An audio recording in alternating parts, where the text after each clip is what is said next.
Welcome to r/malicious compliance, where OP shuts down his boss's entire company. Our next Reddit post is from Jasper. Back in 2018, I decided to switch employers. I worked from home as a chat support specialist and eventually a supervisor for a major tech company. I decided to switch to a small-time customer support agency that was starting a new chat team. They were offering better pay and benefits because they only had a small number of employees. The position I was to be hired for was another salary-based supervisory role for their brand new chat team for the client. I would basically be doing the same things that I was doing at my previous job, while also spearheading this small department and training other coworkers who had zero experience in chat support. This was going extremely well, and our client was ecstatic at the results of the new chat program. The client even personally sent me an email saying how great I was doing.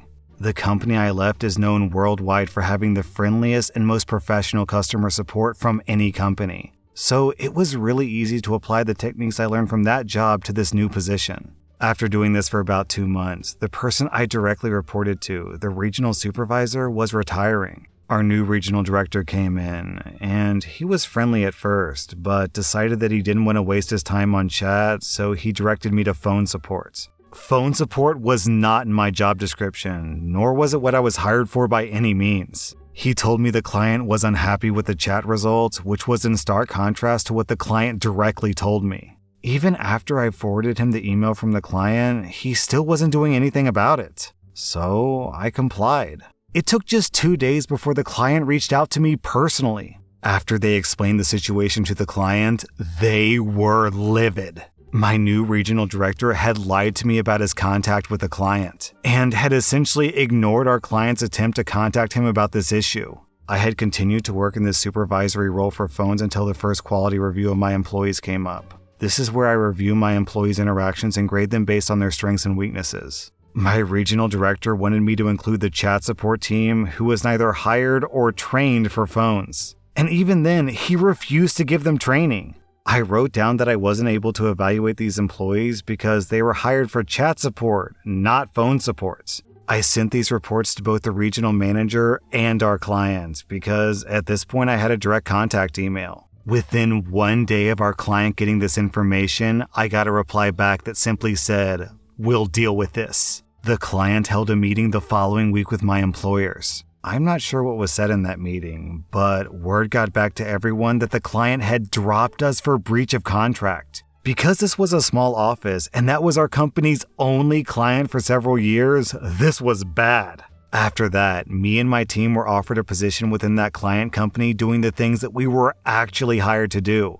However, it required us to move about 4 hours away, so unfortunately none of us decided to accept the offer. I collected unemployment until I found a new job. Now the company is out of business and is currently being sued by some other employees for unpaid wages.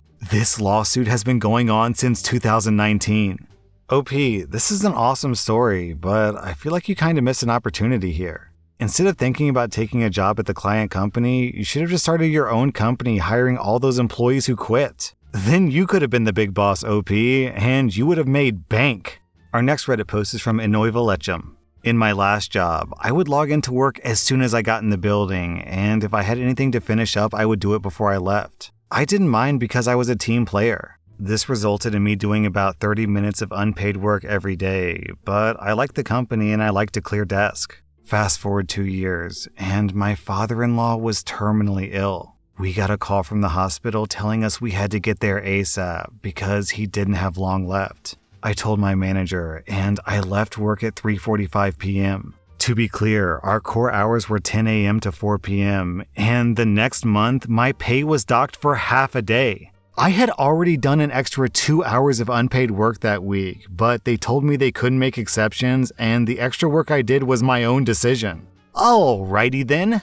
From that point on, I came in on the dot and left on the dot. I did this for 5 years, working to the exact minute of my contracted hours. My manager was talking to a new hire, and within my earshot, she told him how she hated clock watchers who left on the dot because this didn't show company loyalty. I leaned over and replied that loyalty works both ways. And being docked half a day's pay for attending the deathbed of a beloved family member when I'd already done more than my weekly hours was cruel and unfeeling.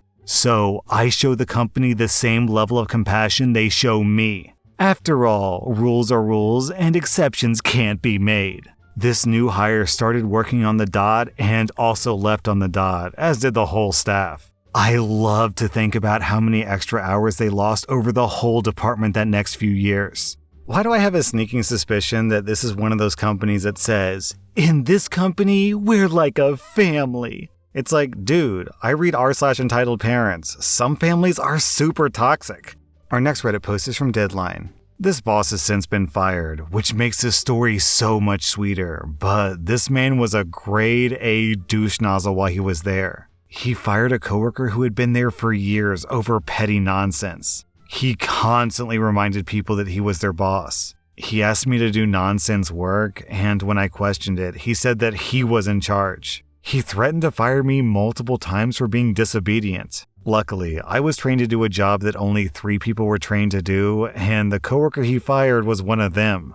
Anyway, he called everyone for a meeting about the dress code, and he said there were people who weren't tucking their shirts in. Whatever, I always had my shirt tucked in, so I thought he would leave me alone for the day. Nope.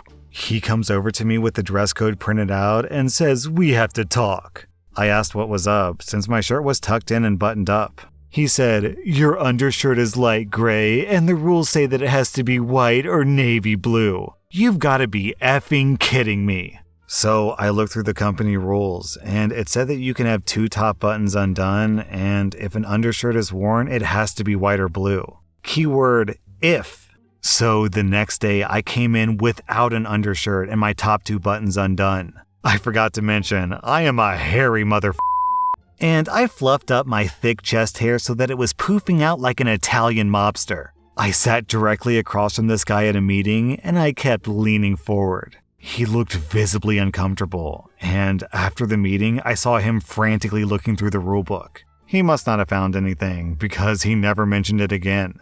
Our next Reddit post is from Ben M. I worked at a small rural internet company for nearly 6 years. It was family owned, and they paid us all really well for the work that we did. Barely anyone ever left the company. I was head of sales, and I controlled the software that kept track of our clients. This software had all the clients' information, including billing addresses, service addresses, and leads for new clients. It was an outdated program for sure, but it got the job done and it worked for us. So one day when we were just doing our regular jobs, we had an unscheduled meeting thrown at us. We walked in, and there were several new faces sitting on the other end of the table. Our bosses announced that they'd sold the company to XYZ. XYZ seemed like an okay place to work for because they were also local and the team seemed nice. I was told that it was just business as usual and to not do anything different. The transition took place, and every so often, someone from the new company would come to me to ask how I did my job and to get a feel for it. I could tell they were trying to weed some of us out, so I went balls to the walls trying to get renewals from old accounts. One day, they told me that I had to go to HR around closing time.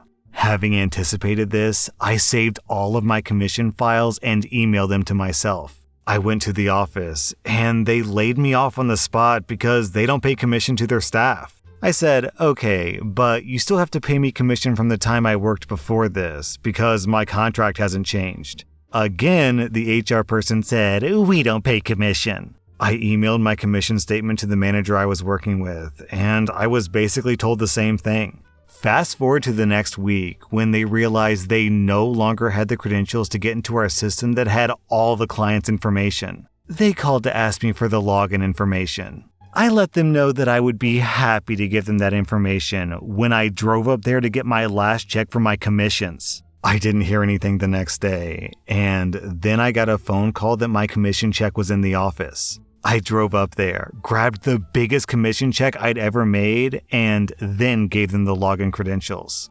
Down in the comments, we have this story from the Word Shaker. This reminds me about a dude from my neighborhood. He was in a sales position in his 50s. The privately owned family business he worked for offered him an early retirement deal where he would phase out over 5 years. He agreed to work part-time for those years and then take early retirement. They all signed this into a contract, and the company would have to pay steep fees for breaking that contract. The company then sold to an investment firm, and they got all these new fresh-faced adjusters from the new mother company. People were being let go left, right, and center, but my neighbor just sat there because he knew that his contract guaranteed him another 3 years of part-time work. Then some youngster comes up to him and starts talking about, "Enjoy the last, best years of your life. You'll have new opportunities elsewhere." And my friend just sat there and smiled. The young guy hands him a notice. He was being fired. My friend just takes the letter, reads it, puts it in his briefcase, and locks it.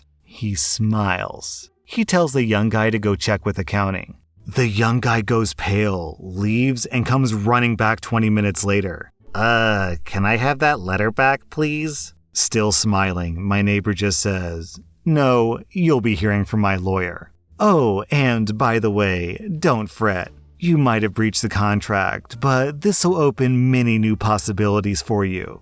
He leaves and then hands all the documents over to his lawyer. That year, he completely redid his roof and remodeled the house for his son and grandkids. He would just smile and shrug whenever anyone asked him how he could afford doing that. That was r/maliciouscompliance, and if you like this content, check out my Patreon where I publish extra episodes. Also, hit that subscribe button because I put out new Reddit videos every single day.